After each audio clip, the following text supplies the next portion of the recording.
What up, guys? You already know what it is. It's Ron from Wrench-a-holics, and today we're going to be working on my custom gauge cluster.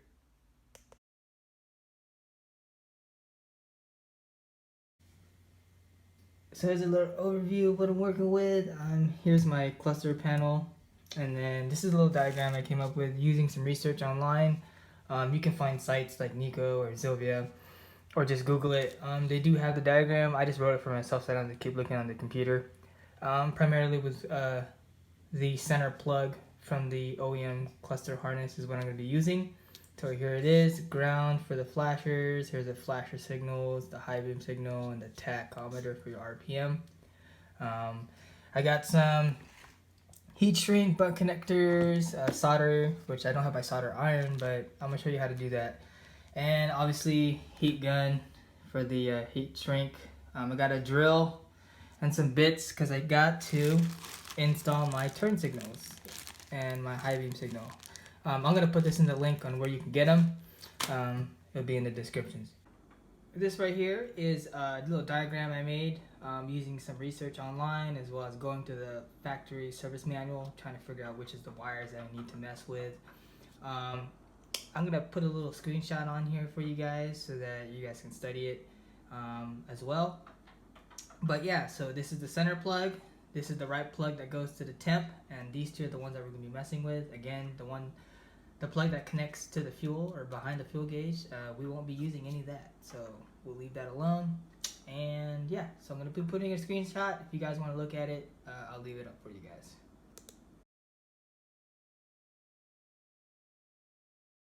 Alright, so in order to mount up my turn signals and my high beam indicators, we're going to go ahead and prep out the panel. When I first got the panel, they only drilled out the 52s and the 60mm bore for my gauges, so I went ahead and prepped out where I'm going to be putting my turn signals and my high beam indicator hole. So let's see if I can, there it is. So it'll be right here, so left, right, and my high beam signal. Whenever you're drilling into a metal piece, I highly recommend using a punch, or else when you try to drill down, you're gonna have a dancing drill bit, and you're just gonna mess up your panel. So go ahead and invest in a center punch. Find out where you want it, press down. So let me see if I can do it for you. So you want to press down. So you hear that. It's gonna leave a mark, and then that's where you're gonna be putting your drill bit. Finished product here. I already drilled out the 3 holes for the indicator, so left, right signal, and the middle would be my high beam indicator. Alright, next thing on the list is to hack up this harness. This is the subcluster harness. We're going to be using signals from the center plug, which is the plug that connects behind your tachometer and your speedo, and the right plug, which is the plug that connects behind the temp gauge. So these two here are the ones we're going to be messing with, specifically for my install.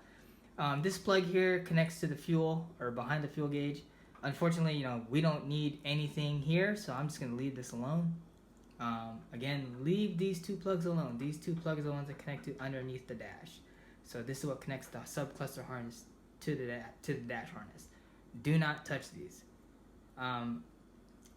As far as power ground for your gauges, they're going to come off of this plug. The power is going to be on a switch, so obviously your ignition switch. The ground is just a common ground. And this right here would be my signals for my flashers, high beam, as well as my tachometer. So let's get to it. Alright, so what we're going to be doing first is actually removing the electrical tape that they put on here since 19 whenever. And we're going to go ahead and start choosing the wires based off of my diagram that I posted up earlier. And we're going to start connecting and giving some sources and some power. Put the electrical tape off. As you can see now, there's a whole bunch of exposed wire, which will be easier for us to cut and splice.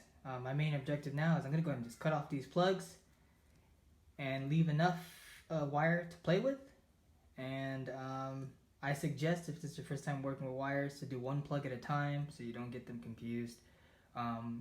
But yeah, so we're going to go ahead and start off with the middle plug, since this one has more of what I need to power up this gauge. Alright, let's get to it. Alright, so based on the diagram that I made earlier, and also I put a picture up posted, I followed the colors, I labeled them for both the plugs, and this is what the finished product looks like.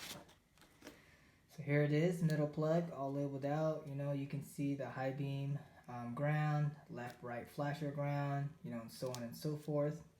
This here is the right plug. Here's my ignition switch, 10 amp 12 volt, which is green. And here's the ground right here, which is solid black.